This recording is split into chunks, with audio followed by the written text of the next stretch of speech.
ቀርቦ ሚያጽናና በሌለበት መከራው በዝቶ ባየለበት ጌታዬ ነበር በዚያ ስፍራ እያጽናናኸኝ እንዳልጠፋ። ቀርቦ ሚያጽናና በጠፋበት መከራው በዝቶ ባየለበት አምላኬ ነበር በዚያ ስፍራ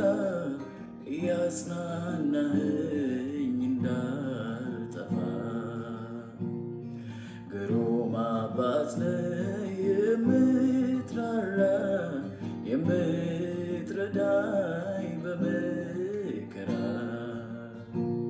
ባንተ ድኛለሁ ነፃ ወጥቻለሁ ተመስገን ኢየሱስ እልሃለሁ ተመስገን ኢየሱስ